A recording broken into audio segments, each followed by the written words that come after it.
Chapter 15. The air was thick with a heavy mist that almost evaded the tinted light of approaching dawn. The cemetery, with its vast rows of headstones and moss-covered statues, was barely visible. Still, he knew exactly where he was going. The sharp spikes of the imposing wrought iron fence seemed to pierce even the elusive mist, which swirled away from him as he walked silently up to the gate. On his third attempt, the rusted gate relented, and with a squeaky whine allowed him access to the cemetery grounds. The grass was bright green, and his footsteps were light, almost weightless, on the damp, soft ground cover, a complete contrast to how heavy his heart and soul were. Finally, he reached his destination. He bent down and gently, almost lovingly, ran his fingertips over the names etched onto the tombstone. He turned to the next plot and stared solemnly at the second grave, which had no marker.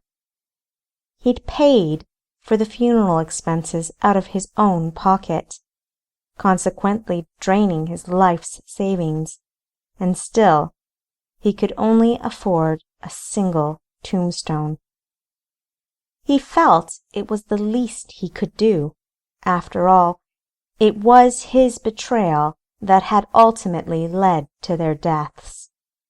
It was only right he cover the entire expense of their funerals. Unfortunately, the cost of the tombstone, the grave sites, and the epitaph he wished to have had been too much for his limited pocket. In the end, he'd had to accept something simple: Lone Stalker and Rachel, R.I.P. He'd wanted to write so much more about his dear friend and the young woman they both had loved. He had also wanted it written for the entire world to see that he, Paxton Reign, would find Jeremiah Shearer and bring him to justice. Anger welled up inside him, and he pounded his fist, swearing aloud to the graves, as he had so many times before, that he would see them avenged. "But you haven't avenged me, Paxton," a stony voice proclaimed from behind him. He whirled around and gasped, faltering backward as he looked into the pallid face of his long-dead friend. "You haven't avenged me or Rachel." The hollow voice seemed to resound around the whole cemetery, rather than come from the rigid figure standing there. Memories swirled within his mind, and confusion overcame him. He felt there was something he desperately had to remember. He struggled to recall what he so urgently wanted his friend to know. And then the memory returned so suddenly that he almost yelled. "But Loney, I have avenged you. I have brought your killer to justice. I hunted Jeremiah Shearer for years. I hunted him down and found him incoherent in some seedy, derelict outpost. I brought him to the authorities, and they sentenced him to death for his many crimes. I watched him hang. I watched him pay for killing you both." A small white hand slid up onto Loney's shoulder, and Rachel stepped out from behind him, her beautiful, pale face etched with tears. "Look what your betrayal cost us, Paxton Reign." She turned her back to him and slowly removed her traveling cloak. Paxton saw clearly what the traveling cloak had concealed: a large blood stain and holes, their fringes burnt and bloody, where the shot had penetrated the fabric of her pretty dress. Tears threatened as he remembered her appearance just before they nailed the coffin shut. Her slight body was wrapped in that same traveling cloak. Her unwashed face was tilted toward the heavens, and her dainty hands were folded neatly across her chest. All laid out to rest, her delicate form did nothing to ease his anxiety or guilt. There was nothing restful about her. Indeed, her very corpse seemed to exude unease and bitterness. "Why haven't you avenged us?" Loney repeated in the same hollow voice, which sent tremors of grief through Paxton. I have, Loney. Jeremiah Shearer is dead." "Jeremiah may have pulled the trigger, Paxton, but you are the true murderer at heart." Rachel's face was contorted with loathing. "You wanted us dead because I didn't love you, and I was taking Loney away. You wanted us to die." "No!" Paxton's voice quivered with anguish. "I never wanted either of you to die. I cared for you both." "You killed us. You told on us," Rachel persisted. Her large eyes were accusatory and seemed to protrude from their sockets. "Why haven't you avenged us, Paxton?" Loney repeated disjointedly. "I have." Paxton pulled old, worn pieces of paper from his pocket and spread each one open for them to see. The wanted advertisements that Paxton had collected. Jeremiah Shearer murdered, conned, and kidnapped all over the country. He had many aliases. I spent years of traveling and researching to bring him to justice, as you can see from his picture and the description on these posters. He was wanted for many crimes. I did it all for you two, though. I avenged you both by capturing him and watching him hang." He brought out a copy of Jeremiah Shearer's tattered death warrant and forced it into their faces. For his crimes he was sentenced to death. "You're the murderer." Rachel's voice had risen to an eerie pitch. "You sentenced us to death." "Why haven't you avenged us, Paxton?" The ghostly figures vanished without warning. "Don't you see?" Paxton's voice trailed off as he succumbed to his guilt and grief.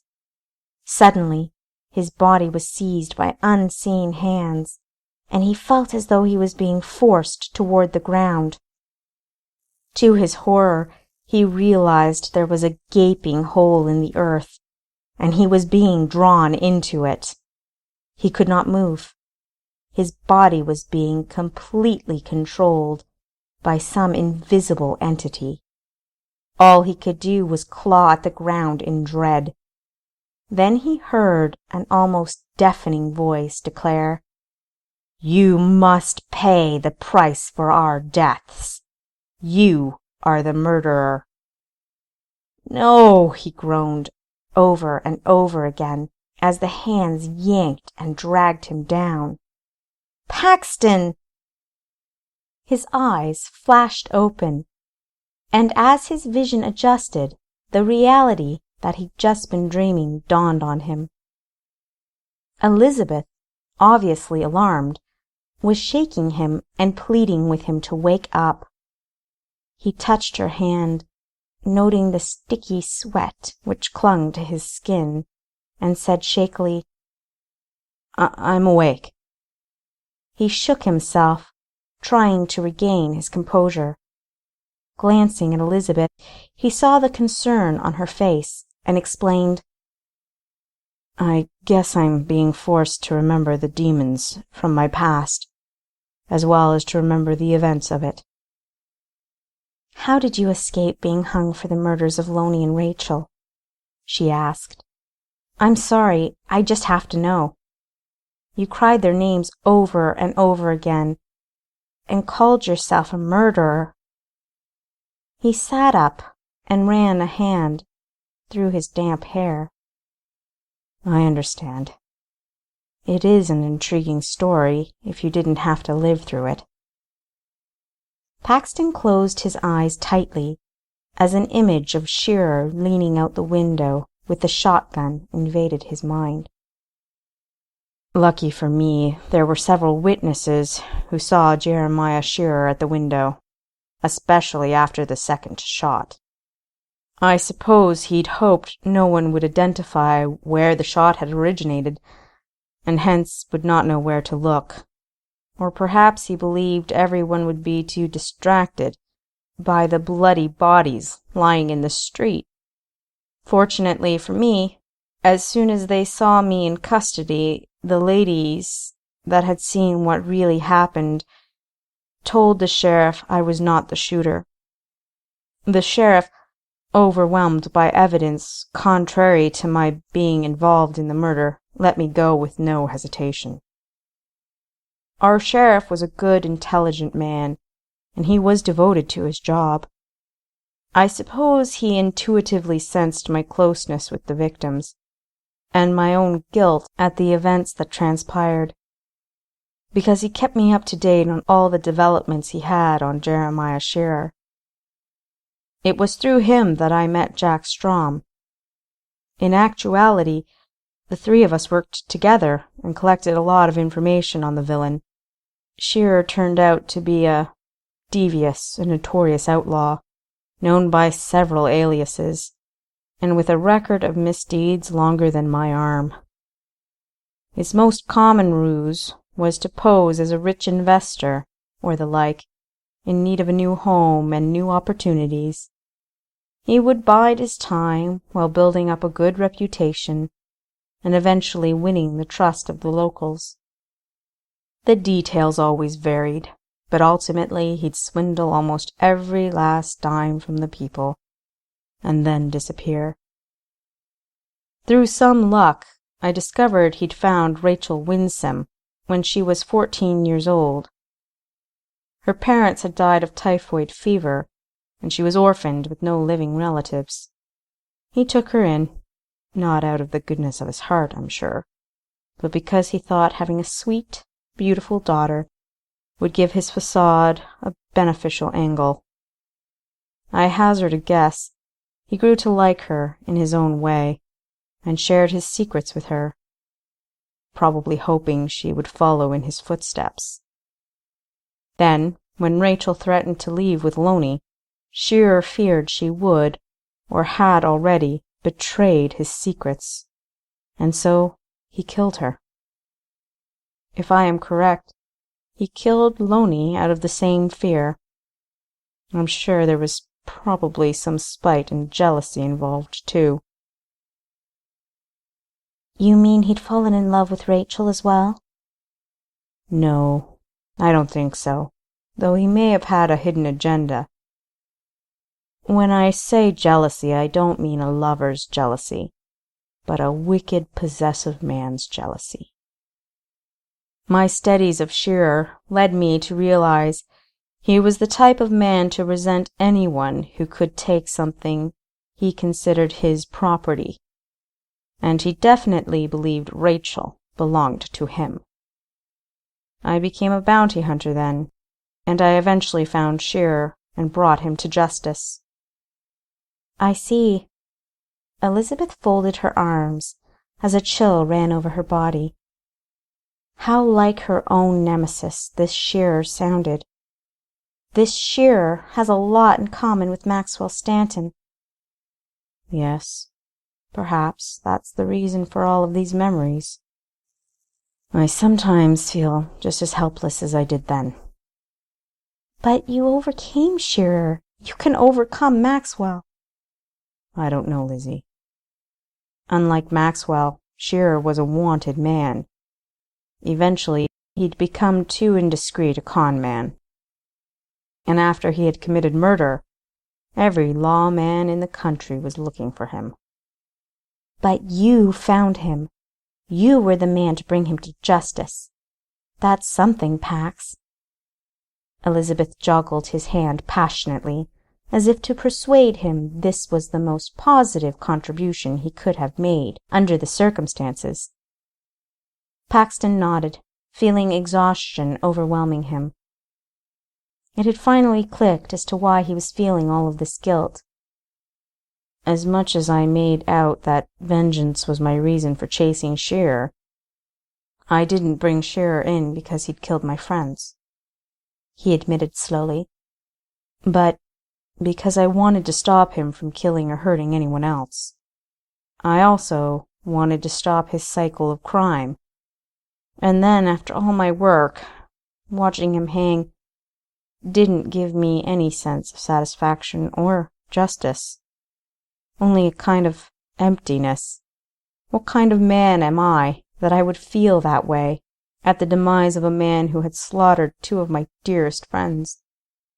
Do you remember you once told me people needed to feel a sense of justice and retribution?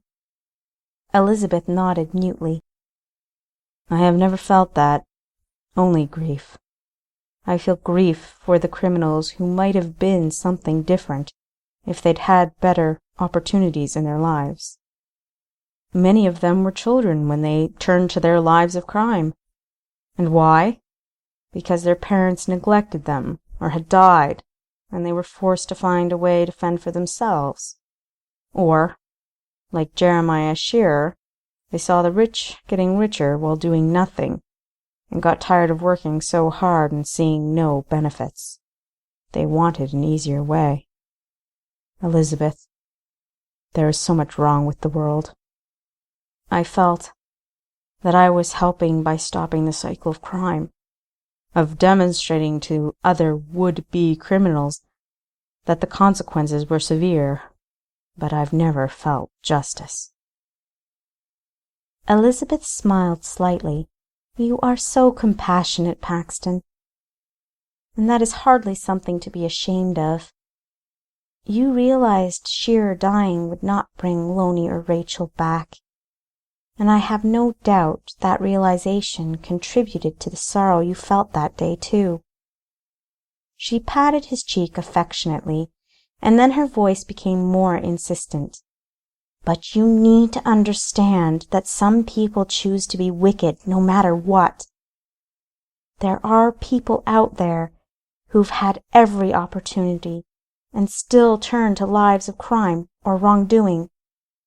I think sometimes they get too much and are so used to getting their own way that they can't stop. A good example of this would be Maxwell Stanton. She paused to let this fact sink into his mind. Then, of course, you have people who, despite their bad lot in life, decide to stay good. Just look at you, abandoned by your father at a young age and left to fend for yourself. Did you turn to a life of crime? No, you went out and found a decent way of life. I also had some tragic things happen to me when I was young. My father is gone, and I don't even have the peace of mind of knowing whether he is alive or knowing how he died. I am left to speculate that he was murdered by the man who now rules my hometown, wishes to murder you, to take over our ranch, and force me to be his wife. There were several times I wanted to commit murder, to take vengeance on this man who in so many ways ruined my life, and yet I did not. Just because you did not bring Shearer in for vengeance doesn't make you a bad man. It actually shows me how good a person you are. People lose their lives to their desire for vengeance. Believe me, I know. You didn't, Elizabeth. You've gone and lived your life, and lived it well so far. You think so? It was a rhetorical question, requiring no response. There has always been that nagging feeling deep down that I have not avenged my father. Part of that nagging is not knowing, Elizabeth. True, but I hate Maxwell Stanton, Paxton. So much. It's almost devouring me now. She sighed, wrapping her arms around herself and wanting a change in subject. So, tell me more about your time in England.